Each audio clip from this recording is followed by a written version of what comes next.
Quanto tempo dura um processo por erro médico? Essa é uma pergunta bastante comum e constante e eu vou tentar esclarecer algumas questões para que vocês entendam aí isso.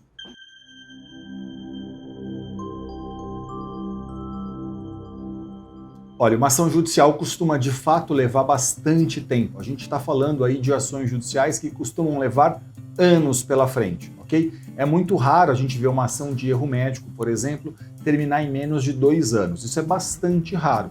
O mais comum é que essas ações judiciais se alonguem por bastante tempo e a gente pode estar falando, por exemplo, de 3, 4, 5 anos pela frente. Já vi a ação de erro médico durar bem mais do que isso. Por quê?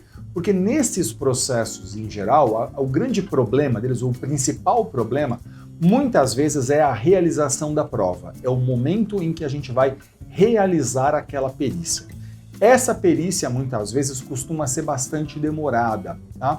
E também um outro momento que eu acho que é muito delicado é aquele momento em que tem recurso de uma das partes para o tribunal e o tribunal fica em cima daquilo, às vezes meses, às vezes anos, para tomar a análise desse tipo de processo. Isso, de fato, costuma alongar bastante a tramitação de uma ação judicial, ok? Elton, mas não tem como fazer uma ação judicial por erro médico ser mais breve do que isso? Olha, depende. A gente teria que pensar, no final de contas, antes de mover a ação judicial, a gente tem 2 caminhos para fazer um processo. A gente tem uma ação de indenização propriamente, né, que é essa ação que a gente move já pedindo desde logo todas as indenizações que a gente deseja, e aí vai ser feito no meio do processo uma perícia, e se essa perícia então for ser feita por um órgão público, por exemplo, o IMESC, aqui em São Paulo, né, o Instituto de Medicina Social e Criminalística, o IMESC aqui em São Paulo, é um instituto que faz análise desses casos para quem é pobre, para quem não tem condições econômicas de pagar um perito particular, mas eles demoram anos para fazer essa perícia, é bastante demorado mesmo, ok?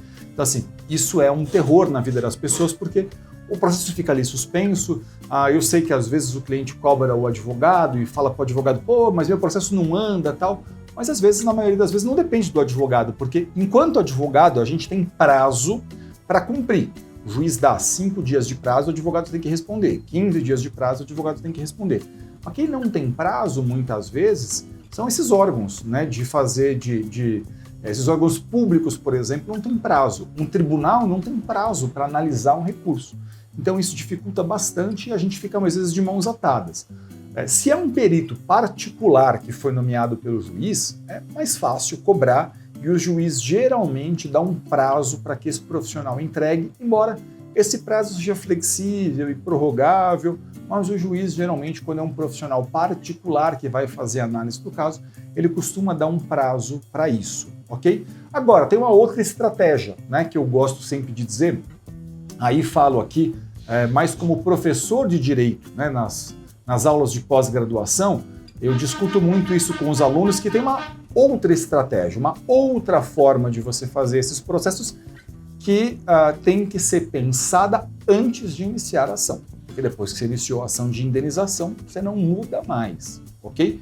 Mas uma forma de fazer isso, e aí é uma alternativa ao modo convencional, que o modo convencional é mover uma ação de indenização, às vezes, fazer o que a gente vai chamar de ação de produção antecipada de prova.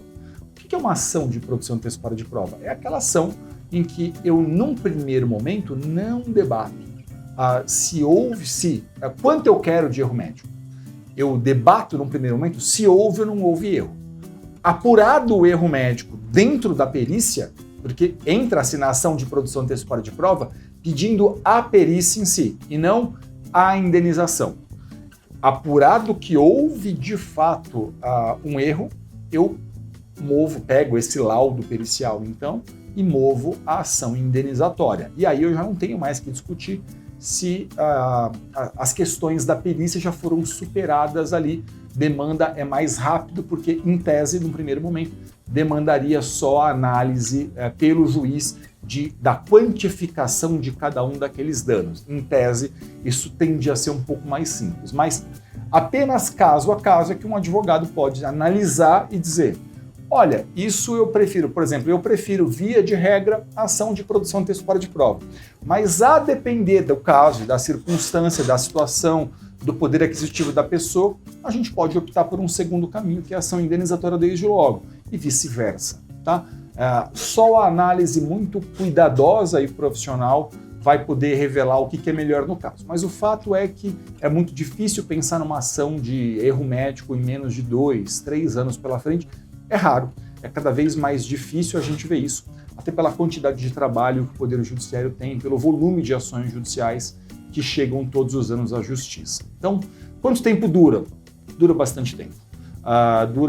Pode durar alguns anos pela frente, mas você falaria com um profissional experiente e especialista a fim de discutir as duas alternativas, a produção de prova ou discutir, por exemplo, a ação indenizatória. O que é melhor no seu caso, de acordo com as suas especificidades, de acordo com a sua particularidade? Isso é relevante tomar em consideração, porque só a análise de um profissional com a circunstância concreta e experiente pode dizer aí o que fazer. E hoje existem profissionais em todo o Brasil muito capacitados para fazer esse tipo de análise. Eu leciono em alguns dos principais cursos de pós-graduação do Brasil, leciono para advogados e tenho muito orgulho de dizer que os meus alunos eles estão absolutamente capacitados para lidar com esse tipo de processo, para fazer uma análise e dizer concretamente o que é melhor. É melhor a ação indenizatória ou a produção antecipada de prova no seu caso. Então, não deixe de falar com um profissional especialista, experiente no assunto.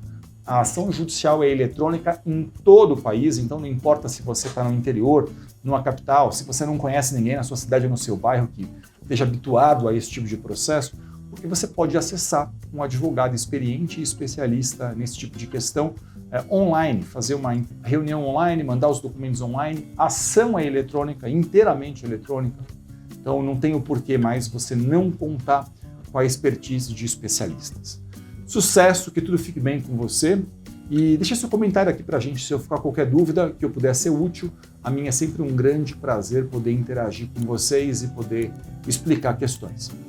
Até o próximo vídeo.